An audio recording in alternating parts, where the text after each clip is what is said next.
What's good, everybody? It's your boy, Ericbthename, and you're tuned in with Adam A. and Steve J.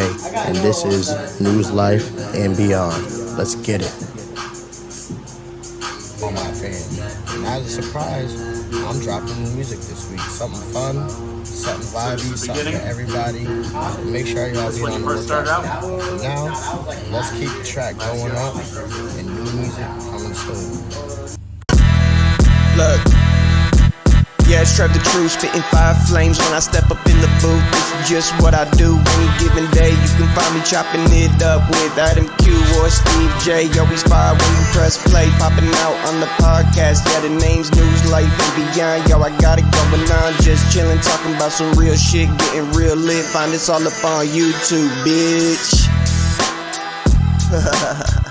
And now time for the show. Thanks for coming and being a part of News Life and Beyond, where we bring you real life, real people, and real discussions. We were talking about high school and you being bullied, but now you got some friends and you didn't want to be made to look like a sucker. So these are friends that you met in the school, Yeah, or? so I wound up going to the alternative school that it put me in, and I had they had kids just like me that was being bullied, that had trouble learning. And it was like 5 classes, so it was like 30 kids in each class or something. But each class, it was like a different age group and stuff. So it was divided and stuff like that, so it wasn't like everyone was all together. But that helped, helped me get mature with kids my own age and understand what they're going through. And, we all had each other and, we were all going through the same thing, so it was all cool, you know what I mean? And like I said, they had like a point system and a reward system there to help everyone behave correctly, and it helped. So just needed a little bit of structure and be around, maybe just a smaller setting and not a big school. Maybe you weren't like made for a bigger school. Right. NFA is huge, like a big, couple thousand graduation. I don't think I was ready for it, and Yeah. I didn't realize I was going to be going to NFA. I thought I was going to be going to North Tech actually, and Try being a white boy then and have no white friends, only hung out with black kids. yeah, right. You know what I'm It saying? was like that. I had one of those white friends. I had all black friends. I've been running with this dude my whole life. Just My about. white friend. Yeah, it's like they always say they have like the token black guy. There's always a token white guy too. I've always Yeah. been the token black guy. There is, like, I was token black guy. I moved over here. Oh yeah, I'm sure. But yeah, I finished out there, and then I wound up moving to Plainfield sophomore year. When did you start getting into music? I got into music when I was in senior year, at the end of senior year. Okay. I was taking chorale chorus classes and stuff like that, and I was learning how to sing. I already knew how to sing, kind of, whatever, but I was in the group, and we were really learning how to sing. So music started clicking, you know what I mean? I was like, oh wow, I love this, you know what I mean? Like this relaxes me, it puts me in a good mood, like I felt good after this, you know what I mean? So I started, listening to different genres of music. That's when I actually started listening to rap, because before that I didn't listen to rap before that. It was all like Backstreet Boys and stuff, that's what I grew up on. Backstreet Boys, Insane, yeah, all pop music. No wonder you got bullied. Yeah, right. That's what I'm saying. So, like I said, I started listening to a lot of Lil Wayne and stuff like that, The Game, all that good stuff when it came out back in 2008, 2010, Jim Jones, stuff like that. Yeah. That's when Ballin' came out. That was my shit right there. But I started writing remixes and stuff to songs. Just like in my head, just in a pad, whatever. That's how I started spending my summer and stuff like that. And then MySpace happened and stuff like that, and I started connecting with kids around the area. I was like, oh snap, there's people that make music locally. I didn't know that was a thing. I didn't know that you can make music on a lower level, not just being famous and whatever, but it sparked my interest. And I linked up with my good friend, his name's Tyler, and he showed me how to record my first song. And the rest was really just history after that. When it came to making music, it just came natural, to be be honest, but he was the first one to put me on to making music and stuff because he was an artist himself. So I was seeing how much attention everyone was getting online and stuff, and how much friends they were getting, the girls and stuff like that. So I was like, well, let me try this. You know, maybe I could be good at it too. You know? Yeah. Yeah. So what type of music do you call your music? I like this question. I want to say, with me, I like to call it pain music. Pain? Pain music. I like that. Pain music. And it's just my style. That's what I like about it. There's no, there's like, there can't be no comparisons because it's all me, you know what I mean? But it's very like heartbreaky.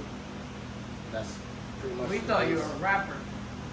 Yeah, a lot of You people. know what I'm saying? A lot of people think that, and then they start hearing my stuff. Yeah. And they're like, "Oh wow, talks about a lot about like girls and shit like that." Is it your pain? It is my pain. Yes. Yep. It's my pain. So all the songs are personal. Yes. Yeah. Yep. Just a lot of stuff I've been through, like relationship with girls and stuff like that. Mostly girls, because that's really where the core of all like my pain came from, to be honest. But yeah, it's kind of like, I don't know if you ever heard anyone say before, it's like, you do one thing and then you're doing it for 1,000 years, you know what I mean? Like, one thing happens, or say, someone breaks your heart in like the 5th grade, and you go hold that grudge Yeah. for the rest of your life. It's kind of like that. But with You music, date girls the same way. I did, yes, Yeah. I did, and you know, it took me a while to realize that, and for it to resonate with me until I started writing the music. Right. Like, damn, you know what I mean? Like, shit keeps happening to me. Yeah. And here I am writing the same kind of music, the same kind, you know, like the same topic, heartbreak, like. music in the So head. would you say that's your inspiration? That is, Yeah. like I said, I got my heart broken one good time, and I could write 1,000 songs about that shit, Yeah. Yeah. and I have. Because there's 1,000 ways that your heart can be broken in that relationship. Right. You know? Mhm. Now, do you write? I don't know about your relationships, obviously. Have you been with a lot of girls? A lot. I wouldn't say a lot. I got 9 kids, so a lot. I haven't really been with a lot. It's just I was with them for a long time. Long period of time. Yeah. So you're a relationship guy. Yeah, right. Yeah. Now, Cheat do on you- them? Huh? Cheat on them? I can't hear you. Are you faithful in their Of relationships? course, yep. Yeah. 100%. And that's like, I feel like that was maybe my problem or not. I don't know. Who knows? But Sometimes it is. Yeah, Sometimes yeah, it is. Sometimes them It's women like don't you're like too to be loyal treated somebody, good. You know what I mean? And, like, you're not supposed to be that loyal to them. Yeah. Were you cheating on? Yeah, every Yeah. time. You know? Every time? Every single time, yeah. Really? Right? Except for one time, I was dating this girl and she went to the army. All of a sudden, Oh, okay. I was talking to her for like a week. She called me one day. She's like, "I'm on a bus right now, basic training." Was she Basic- really? Oh yeah. Oh yeah. And she like, I didn't believe her either. And she called me when she was just getting to like, I think it was Fort Seal, something like that. And as soon as you get off like the buses and stuff, they're in your face. So they already done took her phone. I was on the phone with her, hung up and all that. Yeah. Oh yeah. Didn't hear from her.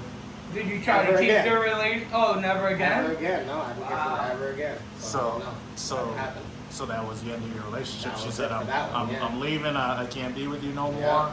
I don't Basic want to. I don't want to training. keep in touch." I'll be gone for 3 months. You're not gonna hear from me anyway. So That one was only a week though, so it really. that ain't really Yeah. all right. But just to just like an example of like, Yeah, shit did that you- happens to me. You know what I mean? Have you wrote songs about every bad breakup you've had? No, or not every no.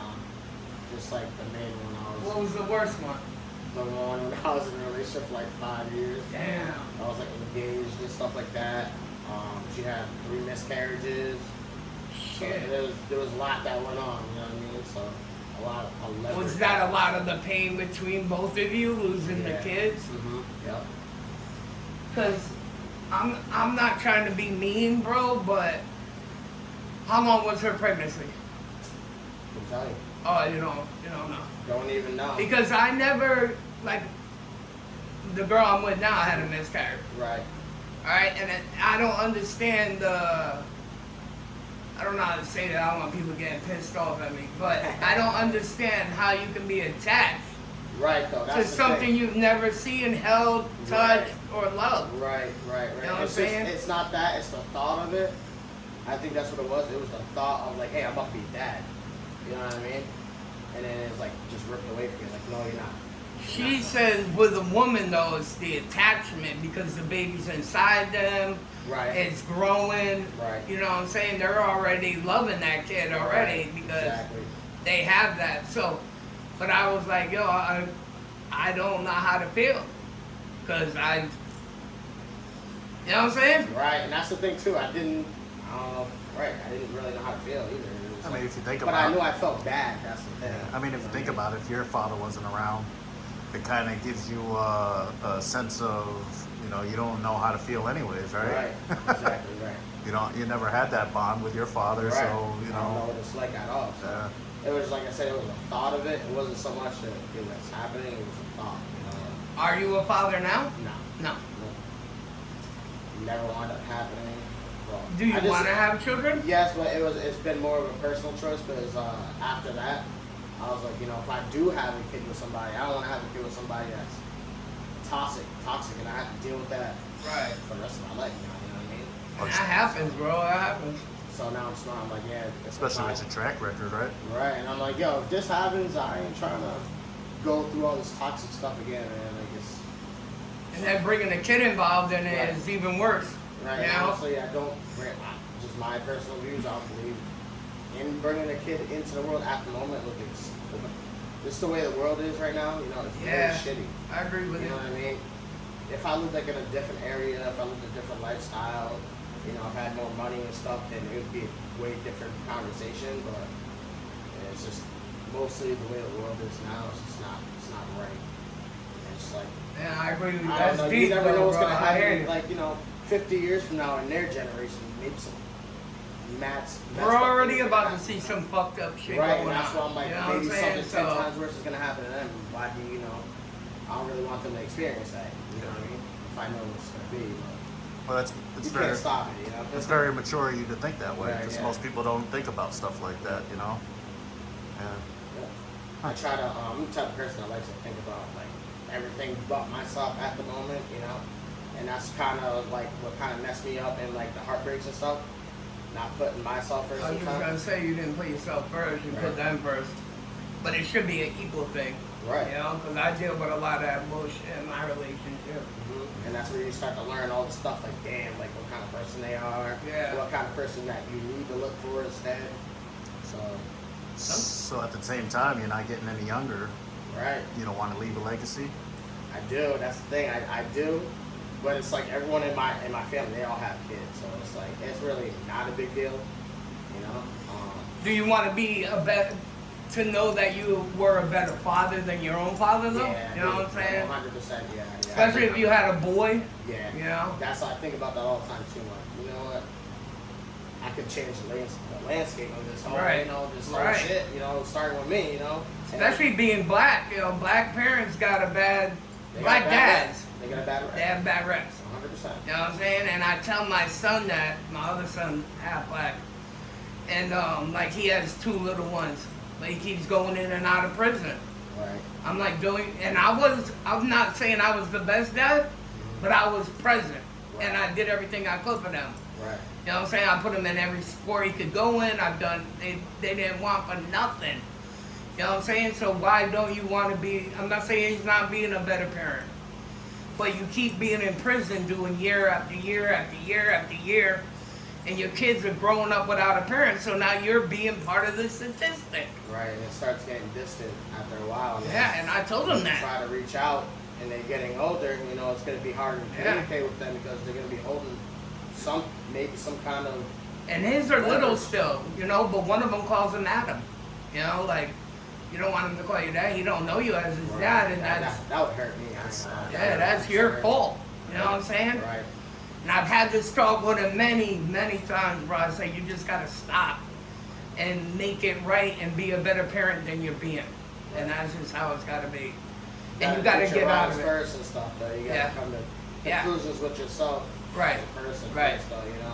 I think that's the hardest thing for most people to do. Yeah. They can't just bring themselves to the realization of it all, you know what I mean? Like, damn, like, this is what it is and this is what I have to do.